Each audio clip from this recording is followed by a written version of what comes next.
área de genética. Y a continuación os voy a exponer una presentación sobre coronavirus y otros virus emergentes. Para cualquier duda o consulta que os surja a lo largo de la presentación, podéis mandar un correo electrónico al aula de Cultura Científica de la Universidad de Jaén, a los que también agradezco la invitación para participar en este foro de divulgación. Yo creo que es una iniciativa muy interesante por parte de la universidad. Y sin más preámbulo, bueno, pues paso a hacer la exposición.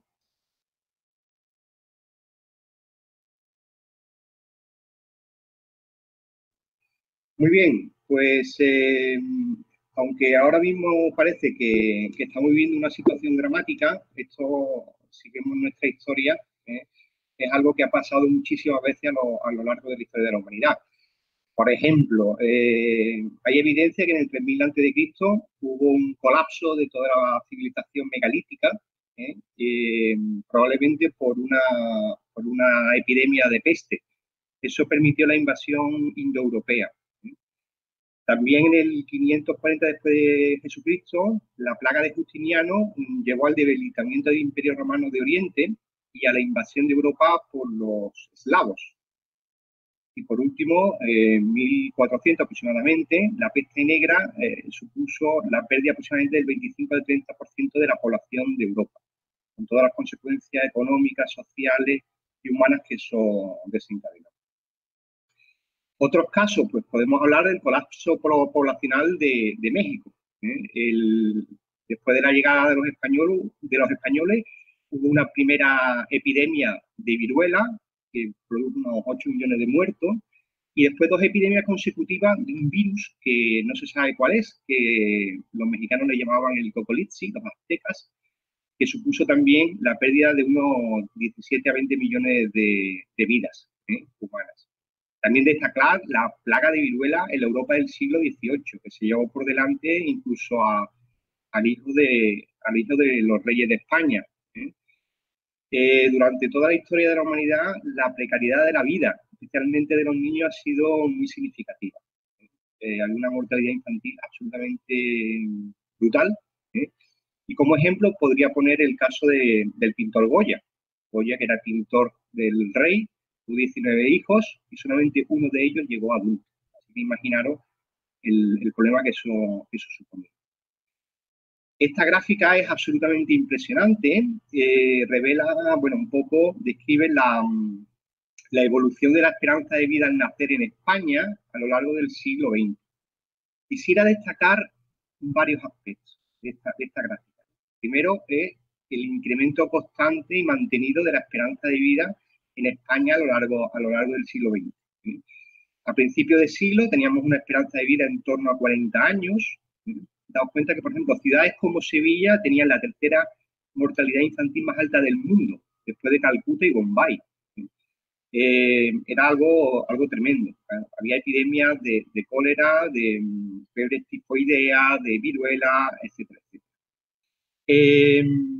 Y actualmente pues tenemos una de las esperanzas de vida más altas del mundo, superior a los 80 años en las mujeres. De hecho, creo que las mujeres españolas, las mujeres de Madrid son las que tienen mayor esperanza de vida del mundo. Quisiera también llamar la atención sobre este pico que veis aquí, hacia abajo. Esto se corresponde con la epidemia de gripe española de los años 1918 y 1919, que supuso un descenso de más de 10 años en la esperanza de vida de la población española. Y fijaros la importancia que tuvo esta epidemia de gripe, que el descenso poblacional fue incluso más fuerte que el que se produjo durante la guerra civil y la posguerra, que lo tenéis aquí en este punto. Después, en los años 40, se introdujo ya los antibióticos, la penicilina, la famosa penicilina, que supuso la salvación de millones de vidas, y la implementación de campañas masivas de vacunación, mejoras de sanidad, de higiene, de alimentación, durante toda esta época, que llevó a un crecimiento constante de nuestra esperanza de vida. Es absolutamente impresionante.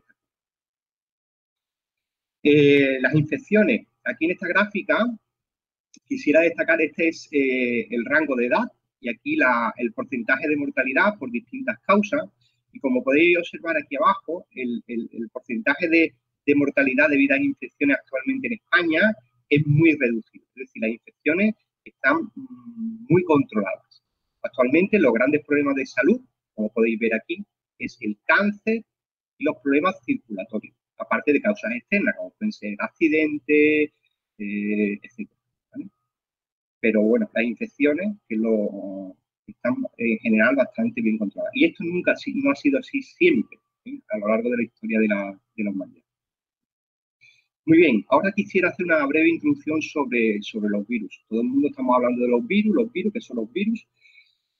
Quisiera decir que los virus son extremadamente pequeños. Imaginaros que una célula humana tiene el tamaño de una piscina olímpica de 50 metros.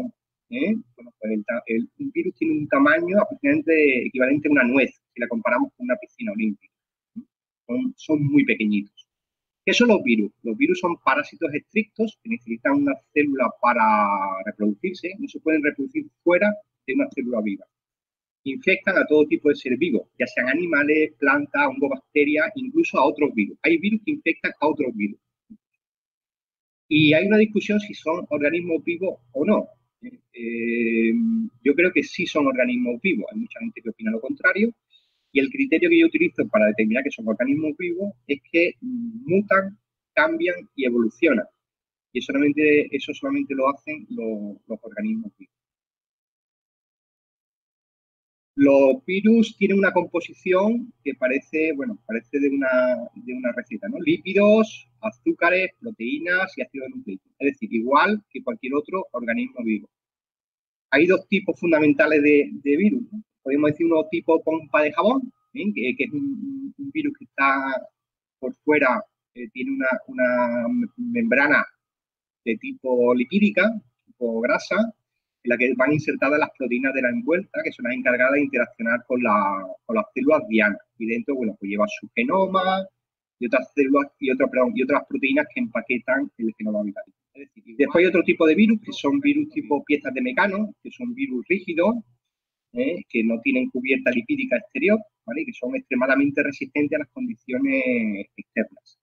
Afortunadamente, el coronavirus es un virus de este tipo, tipo pompa de jabón, y que lo hace mucho más sensible a distintas situaciones y a distintos agentes desinfectantes, ¿vale? Los virus se clasifican en virus de ADN, que pueden ser ADN bicatenario, con intermediario de ARN o ADN monocatenario. Bueno, si podemos ADN bicatenario, pues podemos destacar los herpesvirus, que producen el herpes de los labios, de la boca, los papilomavirus, que producen las verrugas, por ejemplo, y de los virus con intermediario de ARN podemos destacar los lentivirus, que producen el SIDA. Después tenemos virus de ARN, que puede ser monocatenario, cadena positiva, monocatenario, cadena negativa, etcétera. Y aquí podemos destacar, por ejemplo, los flavivirus, que producen la hepatitis C, ¿vale? Y también destacar, por ejemplo, este virus, un virus que es ARN circular, un deltavirus. Este es un virus de otro virus. Es algo absolutamente sorprendente. En cuanto al genoma de los virus, pues los virus son máquinas realmente fabulosas porque, por ejemplo, el coronavirus tiene solamente 15 genes y con esos 15 genes son capaces de doblegar a una célula humana, bueno, a todo nuestro genoma, que tiene unos 25.000 genes. Es decir, son capaces de controlar perfectamente, con muy poquitas piezas que tienen estos virus, son capaces de controlar a organismos que son extraordinariamente más complejos que ellos. ¿Dónde se encuentran los virus? Se encuentran por todos los sitios donde haya seres vivos. Pueden saltar entre especies emparentadas, pero hay algunos, por ejemplo, que infectan tanto a mamíferos como a insectos.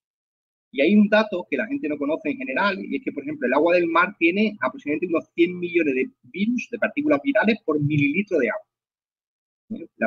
Casi todos estos virus, no tengáis miedo, porque todos estos virus son infecciosos para bacterias, algas, peces y otros seres marinos, que sean partículas virales infecciosas para el ser humano.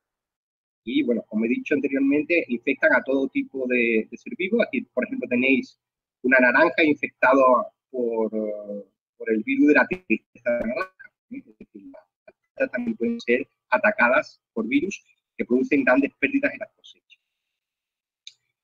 ¿De dónde surgen nuevos virus y nuevas epidemias? Ahora mismo pensamos que, bueno, que las epidemias son algo, con lo que estamos viviendo con el coronavirus. Esto es algo muy raro, que esto es algo extraño y que nadie se explica cómo esto ha podido pasar. Sin embargo, esto es algo totalmente natural. Se debe, por un lado, a cambios y mutaciones naturales. Hay virus como el virus de la gripe, que se infecta además a una célula que está infectada por gripe humana. Puede dar lugar a una especie de virus mestizo, un virus híbrido, que tiene unas nuevas capacidades y unas nuevas potencialidades. También se pueden aparecer nuevos virus y nuevas epidemias por fenómenos ambientales y ecológicos como la deforestación. La deforestación está llevando a la interacción de seres humanos con animales que se ven obligados a salir de zonas que están siendo deforestadas y se exponen a la infección con nuevos virus. También hay costumbres de riesgo, la preparación de mono o murciélago a la plancha. Por ejemplo, el SIDA surgió de tribus africanas que comen mono, ¿vale? Los ahuman y claro, evidentemente un cazador que está destripando un mono en medio de la selva para ahumarlo, si el mono está infectado con un virus y el cazador pues tiene cualquier herida en la mano, pues es muy fácil que se pueda contagiar con ese virus que lleve el mono. O también el consumo de murciélagos, o la exposición a restos o heces, orina de distintos murciélagos. También hay deficientes políticas sanitarias, movimientos antivacunas o edictos religiosos. Esto es muy sorprendente, ¿no? Por ejemplo, la poliomielitis, que es un virus que produce parálisis de las piernas. Este virus estaba prácticamente extinguido hasta que un grupo de líderes religiosos dijo que la vacuna de la polio era un invento de Estados Unidos para esterilizar a las mujeres musulmanas. Eso llevó a que muchos países musulmanes, como Nigeria, Pakistán, Afganistán y parte de la India, muchísima gente dejara de vacunarse. Y eso llevó a que este virus, que estaba prácticamente extinguido, haya sufrido un rebrote muy importante. Lo mismo ocurre con el sarampión, que hay grupos de personas que están en contra de las vacunas, han dejado de vacunar a los niños y actualmente se están produciendo brotes de sarampión en países desarrollados donde antes estaba prácticamente extinguido. Y por último, el aumento de la movilidad humana. El mundo es una aldea global y esta aldea global, bueno, pues tomamos un avión en Seúl y en cuestión de horas estamos en Madrid. Todo lo que exportemos, lo que nos hayamos infectado en distintos países del mundo, lo podemos transmitir a nuestros países de origen en cuestión de horas. Hay un concepto interesante que es el de virus emergentes y reemergentes. Esto se considera como enfermedades infecciosas que bien aparecen de nuevo en una población o bien ya existían, pero están aumentando rápidamente en incidencia o rango geográfico, ¿vale? Hay tres tipos. Pueden ser nuevas enfermedades en humanos debido a virus animales que se llaman zoonosis. La zoonosis es un virus, una infección animal que pasa al ser humano. Podemos destacar los coronavirus de murciélago de camello, la gripe aviar, hay un virus que se llama virus sin nombre, que afecta a los ratones, para contar un poco de ellos, o el VIH en monos africanos. Son nuevas enfermedades. También pueden ser enfermedades humanas conocidas en las que se descubre que hay un virus que es el agente que las produce. Por ejemplo, antiguamente se hablaba de hepatitis no A no B, hasta que se descubrió un flavivirus que es el que produce esta hepatitis. Hay un tipo de leucemia, que bueno, se conocía esta leucemia y después se descubrió que estaba causada por una infección por un virus. O el sarcoma de Kaposi, que está producido por un tipo de virus del herpes. Y por último, el último tipo de virus emergente son virus ya conocidos, pero con una expansión anormal o una modificación de su rango geográfico. Por ejemplo, el virus del oeste del Nilo, la gripe aviar, chikungunya o el virus del Zika, que ha sufrido una epidemia recientemente que ha afectado al Pacífico y América, en un virus africano y ha saltado a otro continente. En esta gráfica quisiera destacar que el 60% de las infecciones humanas son zoonóticas. Proceden de animales bien salvajes o animales domésticos. El 75% de las infecciones emergentes humanas tienen origen animal, el ébola, el VIH o la gripe. Todos los años se descubren 5 nuevas infecciones, que aparecen nuevas cada año. Y el 80% de los agentes con potencial aplicación bioterrorista son de origen animal. Esto es una gran preocupación. ¿Y por qué aparecen tantas infecciones todos los años? ¿Cómo es posible? Pues muy bien, en esta gráfica voy a intentar explicarlo. Resulta que hay en torno a unas 6.600 especies de mamíferos y los roedores son 2.200 especies diferentes, y de murciélagos, esto sorprende también muchísimo, hay unas 1.100 especies. Suponen el 20-21% del total de especies de mamíferos. Es absolutamente increíble el número de especies que hay diferentes de murciélagos. Entre roedores y murciélagos suponen el 63% del total de mamíferos. Y cada una de estas especies puede estar infectada con muchos tipos de virus, algunos de los cuales pueden transmitirse también al ser humano. Por eso es muy importante el control, la vigilancia epidemiológica de estos animales y la posible implicación en la aparición de nuevas formas. ¿Cuáles son los principales virus emergentes y reemergentes?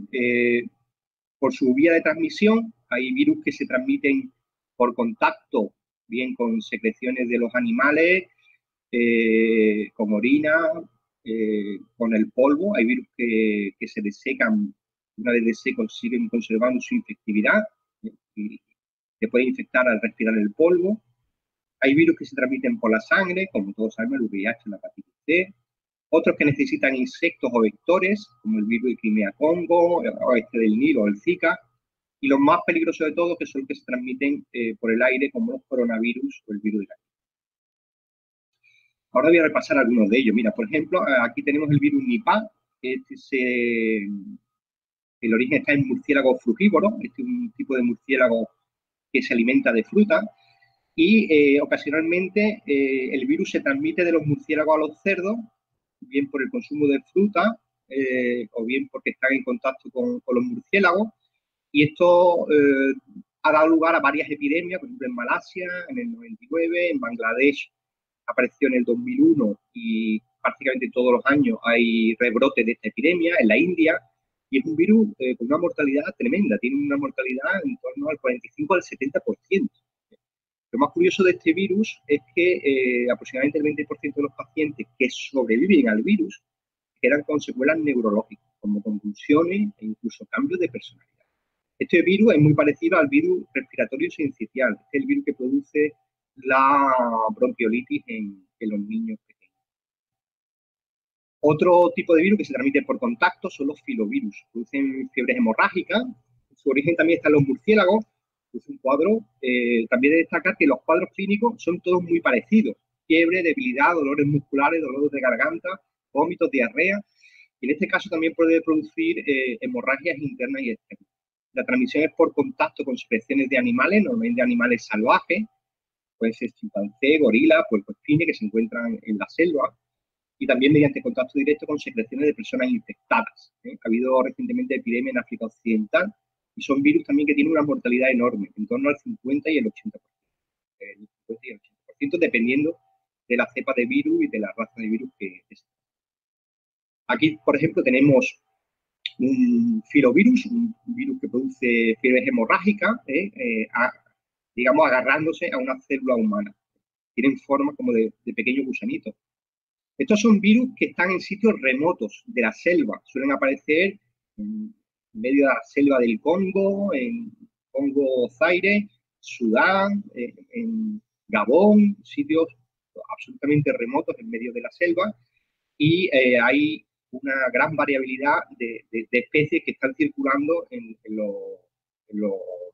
fundamentalmente en los reservorios naturales, que son los murciélagos. Pero recientemente ha habido una sorpresa. Un grupo español ha descubierto un nuevo filovirus en una cueva de Asturias, en el que encontraron que había una enorme mortalidad de murciélagos, y analizando los murciélagos muertos en necropsia, descubrieron un virus completamente nuevo que lo han llamado cuevavirus, a esta familia de virus. Y son virus muy parecidos al virus del ébola, que produce estas fiebres hemorrágicas. Esto es muy, muy interesante y muy preocupante. Posteriormente, este mismo virus ha sido descubierto en cuevas de Europa, por ejemplo, en Hungría, lo que indica en Hungría. Y parece ser que también hay cuevavirus parecidos en la India y en China, lo que parece indicar que los ébolas, los virus parecidos al ébola, que producen fiebre hemorrágica, no solamente están circunscritos a selvas tropicales y a lugares remotos, sino que también pueden estar muy cerca de, bueno, están en Europa y relativamente cerca de poblaciones humanas con alta densidad. Por ejemplo, esta cueva está muy cerca de Villaviciosa, Asturias. Otro virus que se transmite por contacto y por inhalación son los hantavirus. El origen está en los roedores, tiene un cuadro clínico que puede o bien afectar al riñón o bien afectar al pulmón, produciendo un síndrome pulmonar. Y esto es muy interesante porque la transmisión se produce fundamentalmente por contacto con orina de roedor. Tiene una mortalidad también muy alta, en torno al 50%. Se han descrito epidemias tanto en Asia, en Corea, como en Estados Unidos y en la región andina. Por ejemplo, en Chile hay un virus de esta familia que tiene una alta incidencia en la zona de los Andes. En este caso, la transmisión se produce cuando hay una explosión demográfica de los roedores.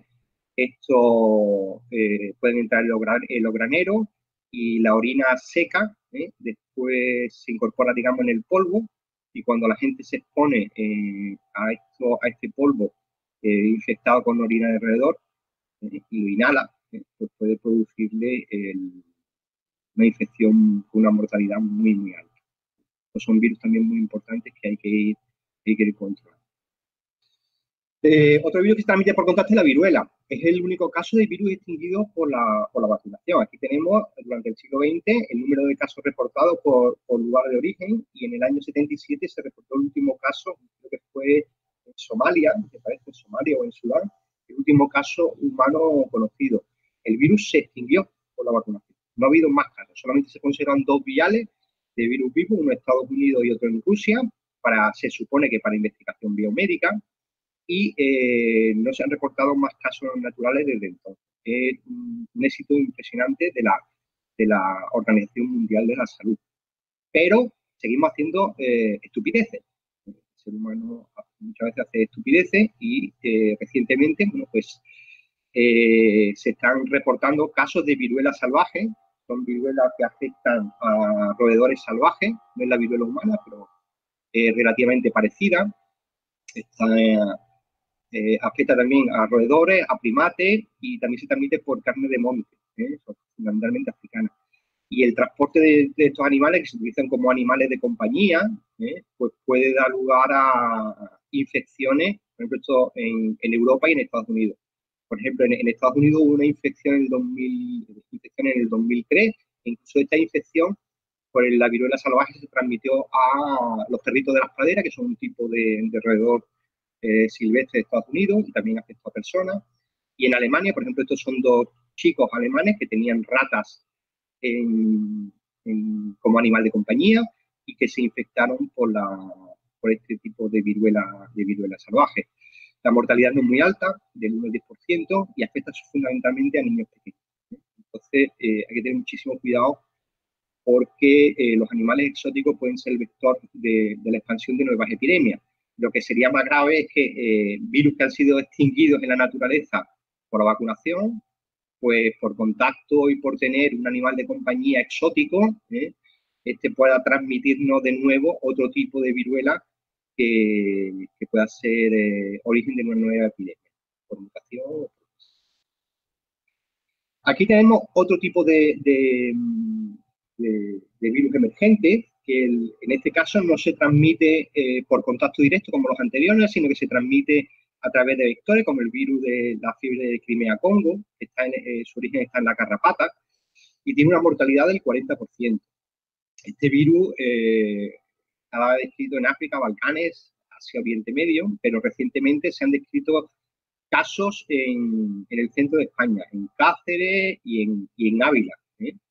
Destacar que hay un compañero de nuestro grupo de investigación que trabaja activamente en fiebre de Crimea-Congo y ha publicado datos sobre esta infección en España. Y aparte de casos humanos, también se ha descubierto la presencia del virus en garrapatas de las provincias andaluzas de Cádiz, Huelva y Córdoba, fundamentalmente. Como he dicho, bueno, pues es una fiebre hemorrágica también que es relativamente bastante grave, una mortalidad muy, muy elevada y se puede transmitir de persona a persona en caso de contacto también con fluido, aparte de la transmisión por vectores. Otro ejemplo es la fiebre del oeste del Nilo. Este también necesita de un vector, que sea un mosquito, un tipo de mosquito en concreto que infecta a las aves. Las aves llevan el virus y el mosquito se infecta de las aves y actúa como transportador, como vector para otras aves. Es el ciclo dentro de las aves. Ocasionalmente los mosquitos infectan a caballos o infectan al ser humano. Y se han dado, este virus se descubrió en los años 30 en África, en una región que se llama West Nile, en Uganda, significa oeste del Nilo, en Uganda. Y posteriormente durante el siglo XX se ha ido transmitiendo a distintas zonas, saltando a Europa y Oriente Medio en los años 90. A partir de aquí, probablemente de un pájaro infectado que se llevaron a Nueva York, se produjo una epidemia masiva en la ciudad de Nueva York.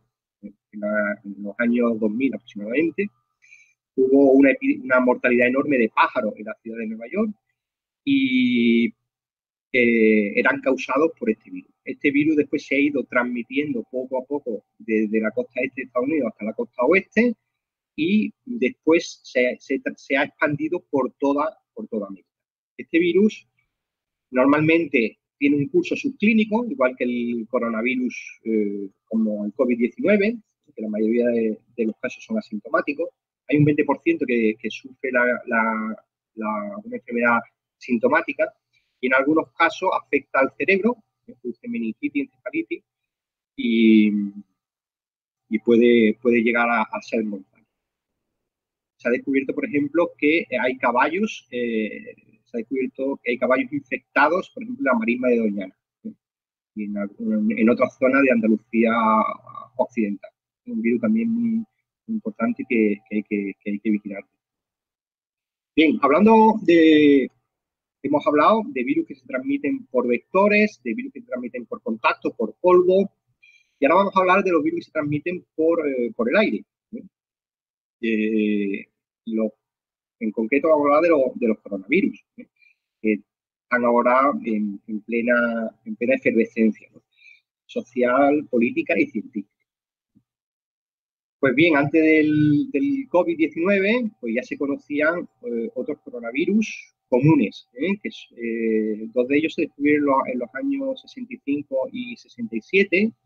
Son coronavirus humanos que producen fiebre, tos y muy raramente producen neumonía. Se ha descubierto que estos coronavirus, uno de ellos tiene origen remoto en murciélago y han utilizado un intermediario animal, en este caso puede ser el camello, y el OC43 también tiene origen animal en ratones, en roedores, y ha tenido un intermediario que ha sido la vaca, antes de pasar al ser humano. Posteriormente, fijaros, en el 2004 y en el 2005 se descubrieron otros dos coronavirus. El NL63, que se descubrió en Holanda, que es transmitido el origen está también en murciélago, y el HKU1, que se descubrió en Hong Kong, en la Universidad de Hong Kong, y que su origen está en ratas. No se sabe en este caso, en estos dos nuevos, cuál es el hospedador intermediario, pero tanto ratas como murciélagos portan virus muy, muy similares a estos dos virus que infectan. Estos virus tienen una distribución mundial y en general la mortalidad es muy baja. Como todos sabemos, en el 2002 apareció el SARS coronavirus 1 El origen como intermediario, el origen es de murciélago, es un virus de murciélago, pero pasó a este animalito que hay aquí, que se llama palmea, se adaptó a este animal y a partir de este animal saltó al ser humano. El cuadro clínico del SARS coronavirus 1 es prácticamente idéntico al coronavirus, al COVID-19, ¿vale? Y bueno, ha dado epidemias fundamentalmente en China y Hong Kong, aunque el número de afectados fue significativamente menor que el COVID-19, pues solamente ha afectado a unas 8.000 personas.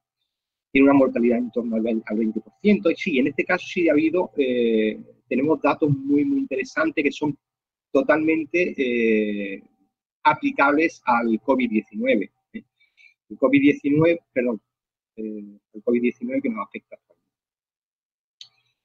Esto fue en 2002. En 2010 apareció otro nuevo coronavirus que se llama MERS, que es el coronavirus respiratorio de Oriente Medio. Su origen también está en murciélago, pero pasó al humano a través de un hospedador intermediario que fueron los dromedarios. Este virus es significativamente más agresivo que el coronavirus del año 2002 y que el COVID-19, ya que tiene una mortalidad del 35%. Ha habido epidemias fundamentalmente en los países árabes, Arabia Saudí, Emiratos Árabes, aunque ocasionalmente se han reportado también casos en países como Corea, debido al fenómeno de aldea global que hablábamos. Este virus, aunque tiene una mortalidad muy alta, tiene una transmisión un poco más baja que los otros dos coronavirus que hemos hablado del SARS. Por último, el COVID-19, el origen de este virus parece ser que puede ser, según los últimos datos, el perro mapache, lo tenéis aquí representado, o el pangolín, ya que ambos son utilizados, el perro mapache como animal para, hay muchísimas granjas en China para peletería, el pangolín para alimentación y para medicina tradicional. Y su origen, este es el intermediario, el hospedador intermediario, y su origen también está claramente establecido en los, como ya sabemos, la epidemia es global y la mortalidad en torno al 10-15%, aunque esto es muy difícil de determinar debido a las diferencias que hay en cuanto a la medida del número de afectados asintomáticos. Quisiera poner el caso, explicaros el caso del riesgo extremo que tienen los virus de transmisión aérea. Aquí tenemos es un caso absolutamente, para mí, espectacular. Y habla de cómo estos virus son extremadamente peligrosos, ¿no? Pues, no solamente por la mortalidad que tienen o la, digamos, no solamente la mortalidad, sino la gravedad, porque necesita una UCI para el tratamiento de los pacientes, etcétera, sino por la capacidad que tienen de transmitirse. Este caso es realmente impresionante. Hay un bloque de apartamentos en Hong Kong que se llama Amoy Gardens, en los que se reportaron 190 casos en 7 bloques, pero había un bloque en concreto en el que había 199 casos. Y no se entendía qué es lo que estaba pasando. A partir de un solo paciente índice se contagió, hubo otros 190 casos en los bloques de piso de este complejo.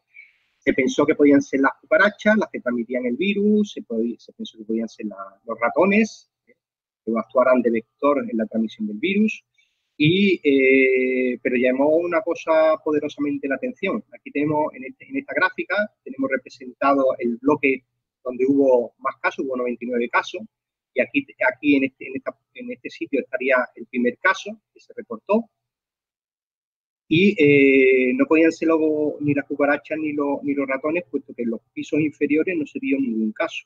Todos los casos aparecían en los pisos superiores. El estudio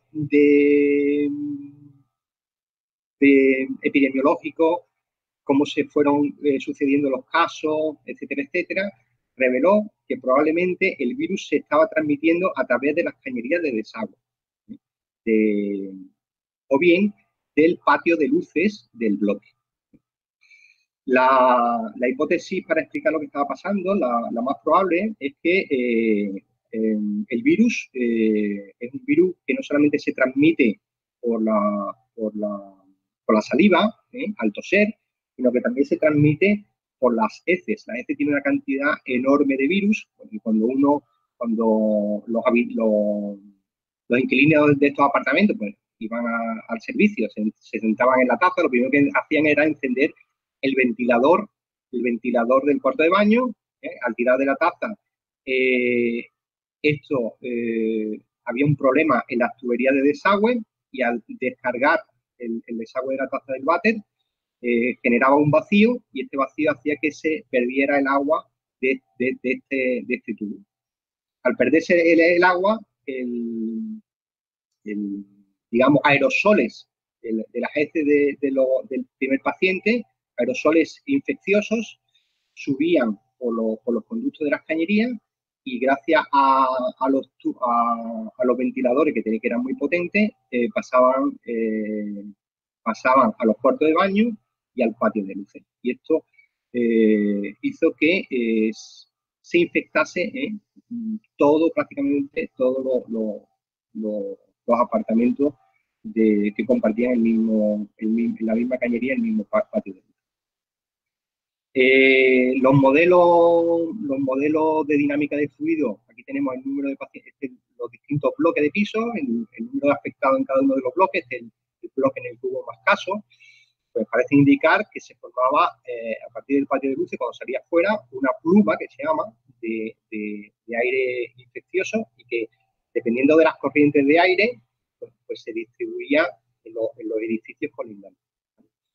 Daos cuenta, el número de infectados en este caso era 6, 7, 4 y aquí, bueno, pues 20, 25, 21. Indicaba que había una transmisión aérea.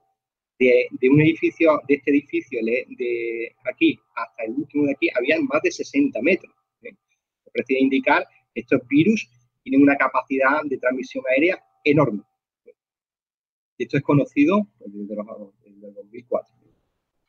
Bien, voy a hacer una pequeña reseña sobre el diagnóstico de infecciones. El diagnóstico de las infecciones se realiza o bien el diagnóstico, la detección de las proteínas del virus o de anticuerpos humanos, o bien se detecta el material genético del virus, puede ser ADN o ARN. En este caso, el coronavirus es ARN. Las proteínas, bueno, pues este es el virus, el material genético va empaquetado en el interior y va empaquetado por una cápsida de proteínas internas y externas. ¿Bien? También quisiera comentar brevemente los tipos de anticuerpos, que son las defensas que nosotros generamos en respuesta a la infección viral. Los anticuerpos tienen dos partes. Una parte esta de aquí, los anticuerpos, tienen forma de Y, tiene una parte constante en la parte inferior y una parte variable. Esta parte variable es la que se desarrolla en respuesta a una infección. Al principio de la infección, durante una infección que está en curso, se produce una primera IgM, que aparece a los 5 o 10 días de una persona infectarse, y cuando la infección ya está pasada o está en vías de resolución, aparece otro tipo de anticuerpos que se llaman IgG. Pues bien, en esta gráfica podemos ver días posinfección y la cantidad relativa de cada marcador. Lo primero que aparece es el ARN del virus, después aparece el antígeno, que son estas proteínas del virus, ¿vale? Que son detectables en la saliva, y ya cuando han pasado varios días después de la infección aparece la IgM, que es el primer anticuerpo de defensa, y después la IgG, que esto ya indica que la infección ha sido pasada. En cuanto a los sistemas de diagnóstico, es muy importante conocer cuál es la sensibilidad, el porcentaje de pacientes infectados que dan positivo y la especificidad, que el test de diagnóstico no confunda un coronavirus con otros coronavirus. Esto también ha pasado previamente con el SARS del 2002. Y después los test pueden ser cualitativos, es decir, nos dicen si estamos o no estamos infectados o si hemos o no hemos pasado la infección, y cuantitativos, que nos dicen cuánto anticuerpo tenemos, por un lado, o bien cuánto virus tenemos en nuestra célula. ¿Vale? Aquí, por ejemplo, este es el diagnóstico para el ARN, para el material genético del virus. Esto se hace la famosa PCR. Aquí tenéis un gráfico de PCR. Este es el tiempo de ejecución. Esto se tarda aproximadamente 1 hora y media. Esto es tiempo. Y esto es la fluorescencia. Aquí podemos ver pacientes con una alta carga viral y pacientes con una baja carga viral. Se ve muy bien, ¿eh? Lo importante no es la fluorescencia final, sino el momento, aquí, el momento en que aparece la... Aquí tendríamos un grupo de pacientes que son negativos. También hay otros test rápidos para el ARN. Aquí os dejo una serie de enlaces de YouTube, por si queréis verlos. Son absolutamente impresionantes. Y estos diagnósticos rápidos de ARN, que nos permiten cuantificar el número de partículas infecciosas, en teoría, que tiene una persona en sus secreciones, van a revolucionar el diagnóstico en los próximos meses, especialmente el Sherlock. Es un sistema muy potente y muy interesante. También, para el diagnóstico tanto de antígenos como de anticuerpos, se utiliza una técnica que se llama ELISA, que es muy sensible si está optimizada. De hecho, por ejemplo, para el VIH o para otro tipo de virus se ha tardado mucho tiempo en optimizarse. Y para el COVID-19 igualmente. Hay ya muy poquitos meses conociendo este virus, y esto requiere un tiempo para optimizar una detección súper sensible del virus.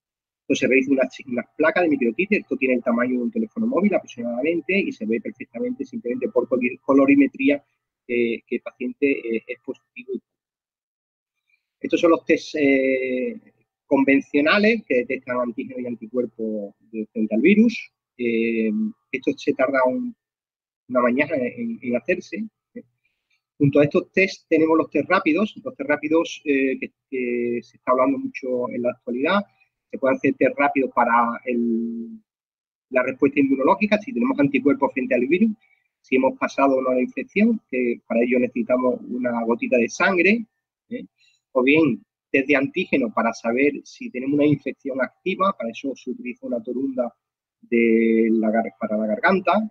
Y bien, son sistemas muy parecidos a un test de embarazo, y que dan los resultados pues a simple vista. Tienen un control y el test, y por ejemplo sería un paciente negativo, el control positivo y el test para el virus negativo, y este sería un paciente positivo. También los hay en este formato y en este otro. El control y el test. Esto funciona relativamente mal. La sensibilidad y la especificidad es baja en general. Y no se puede comparar con los sistemas de diagnóstico por ELISA. Pero bueno, hacen el apaño. ¿Qué ocurre con otros coronavirus? Estoy aquí hablando de diagnóstico y creo que esto va a ser muy importante en los próximos meses. Aquí tenemos dos coronavirus que producen resfriados comunes. En rojo tenemos el OC43 y en azul tendríamos el NL63, y en gris tendremos todas las infecciones por coronavirus comunes. Hay otros dos virus.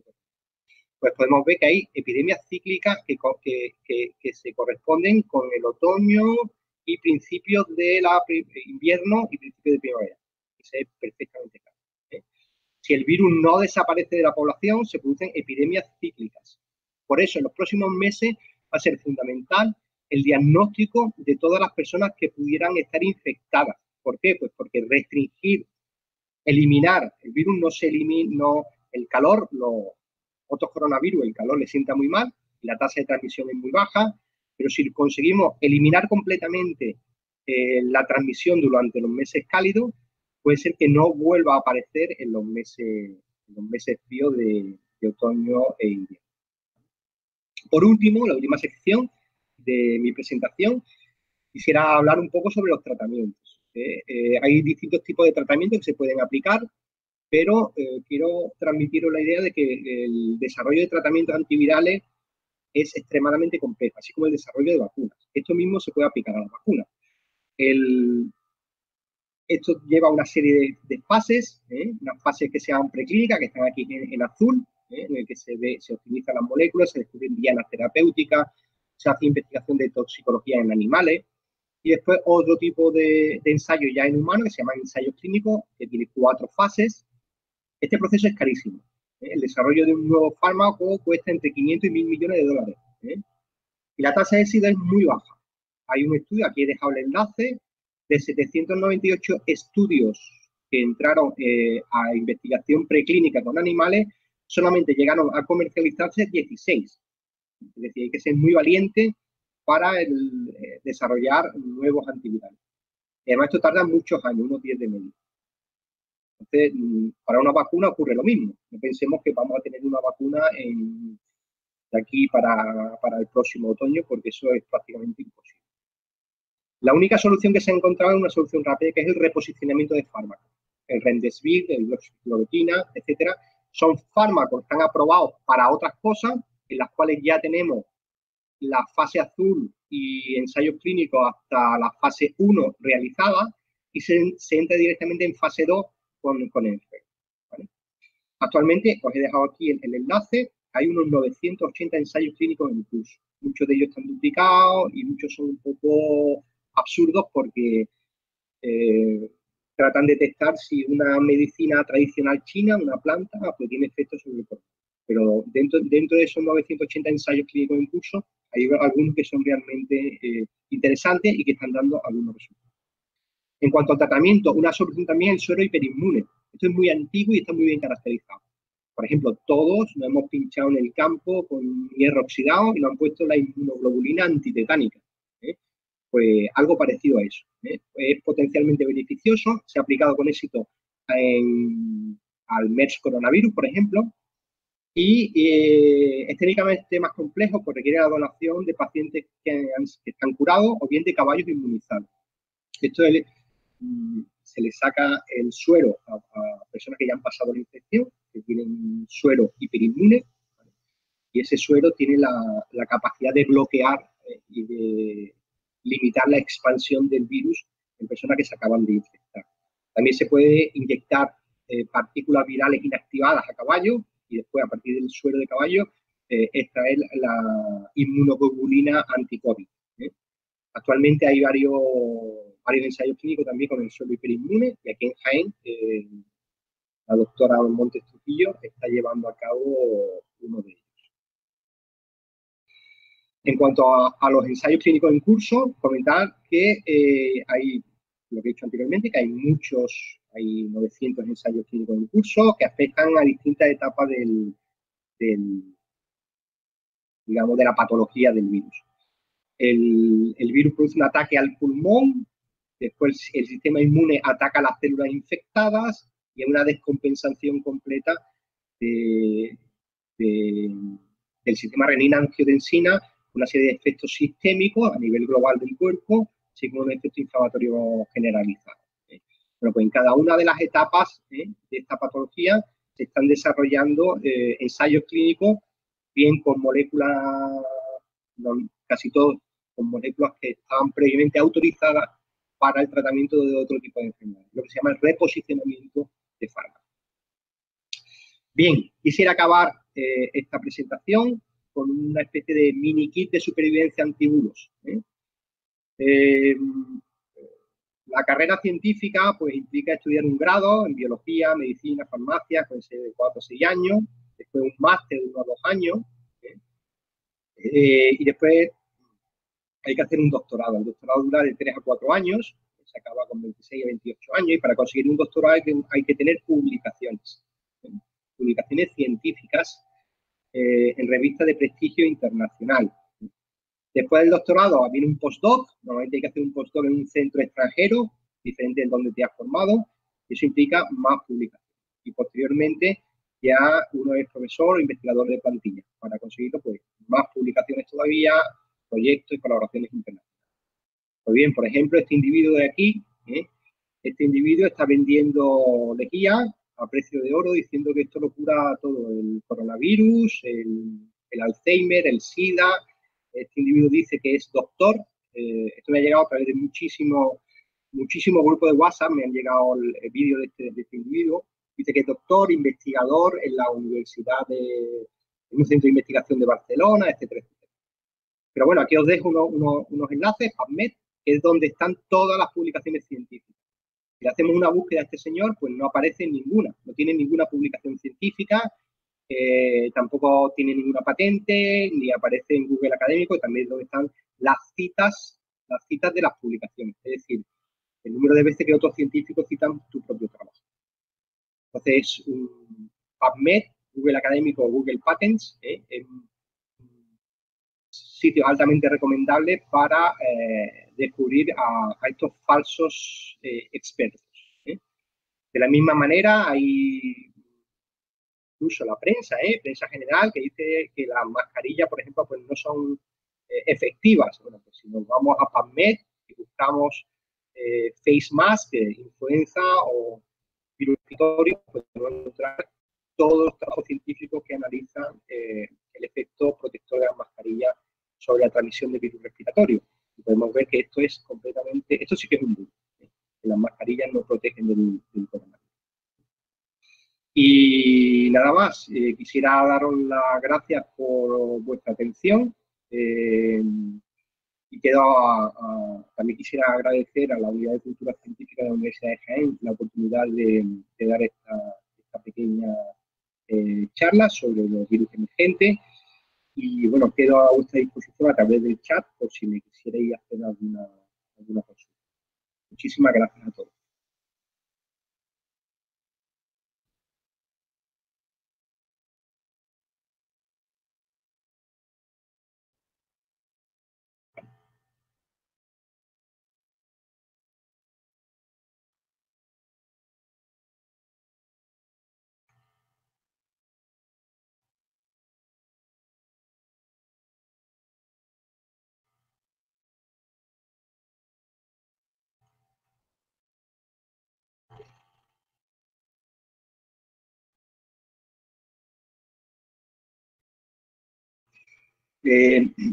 Bueno, voy a ir respondiendo vuestras cuestiones. Hay una pregunta, es que si se puede descartar entonces que el virus ha sido creado en un laboratorio chino, como dicen algunos gobiernos. Vamos a ver. He intentado transmitiros la idea de que los virus están por todos sitios. Tenemos 7 coronavirus humanos. Algunos de ellos se descubrieron en los años 60, después en 2002 el SARS, en 2004-2005 se descubrieron nuevos coronavirus de resfriado, y etcétera. Es decir, están por todos sitios. Y si nos vamos a animales salvajes, pues tienen enormes cantidades de coronavirus. Y el número de murciélagos es enorme. Lo que sí, cuando comparamos la secuencia de coronavirus del COVID-19 o del SARS con virus de murciélago, tienen un 99% de homología de secuencia. Entonces, lo más probable es que haya habido una transmisión de un 99, no, pero un porcentaje muy alto, ¿vale? Lo más probable es que haya habido una transmisión a un hospedador intermediario, como las civetas o como los perros mapaches, como los pangolines, y de ahí al ser humano.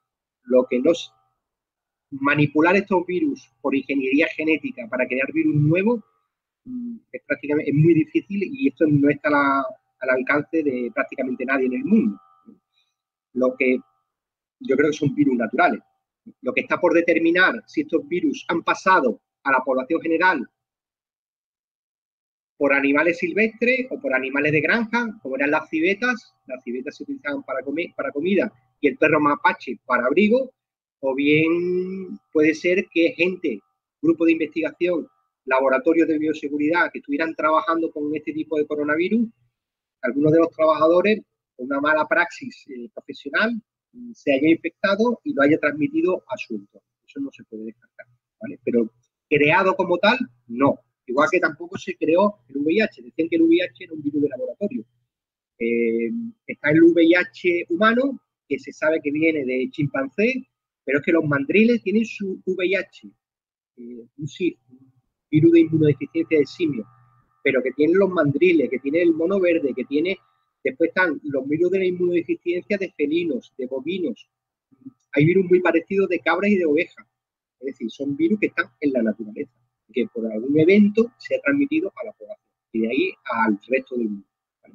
Pero no son virus creados ex professo en un laboratorio. No sé si he respondido tu pregunta. Otra pregunta es, me gustaría saber si se sabe por qué las empresas farmacéuticas no están dando la información sobre los tipos de IG que ponen en los test para detectar su presencia en las pruebas serológicas. He estado leyendo que no indican el tipo de anticuerpos presentes y me gustaría saber si es política o qué. Vamos a ver, las pruebas serológicas, lo que nosotros detectamos es si tenemos anticuerpos frente al virus. Podemos detectar IgG e IgM, ¿vale? Eso normalmente en las pruebas serológicas te dicen si tú tienes IgG o IgM, porque eso es muy importante. Si tienes IgM, es que estás todavía con la infección en curso. Si tienes IgG, normalmente ya has pasado la infección, ¿vale? Entonces, las pruebas serológicas, tú tienes el trozo del virus fijados sobre la superficie del sistema de diagnóstico. Y el anticuerpo humano se pega al virus. Y después tiene un anticuerpo secundario marcado con una enzima que da una reacción colorimétrica. Entonces, el anticuerpo primario es el tuyo y detectamos si tenemos anticuerpos que se nos pegan. Entonces, el anticuerpo secundario es un anticuerpo antihumano marcado con una enzima. Esos son sistemas estandarizados. No sé si he respondido a tu... Bien, si hay otros coronavirus, ¿qué tiene de especial este para hacerse pandemia? No lo sabemos. No lo sabemos. Ahora todo el mundo es experto, pero ¿cómo se puede ser experto en este coronavirus? Si el coronavirus se descubrió, se comunicó a la comunidad científica en diciembre, el 31 de diciembre del 2019, hace pues 4 o 5 meses, ¿vale? Que se conoce. Tenemos datos, pero esos datos, una cosa son los datos y otra es el conocimiento. Tenemos muchos datos, mucha información, pero esos datos no se han convertido en conocimiento. El conocimiento nos permite explicar las cosas, predecir y después solucionar problemas, ¿vale? Y ha habido tiempo para analizar todos esos datos, para recopilar todos los datos posibles y alcanzar ese conocimiento, esa capacidad para explicar y para predecir qué es lo que está ocurriendo. Yo creo que tenemos que tener paciencia. La comunidad científica está trabajando a un ritmo forzado y creo que se responderán esas cuestiones en breve. ¿Por qué se transmite también? Que pues no lo sabemos. ¿Qué es lo que lo hace tan estable y tan transmisible entre las personas? No sé si he respondido a tu cuestión o... Muchas gracias a vosotros por vuestra atención. Un saludo.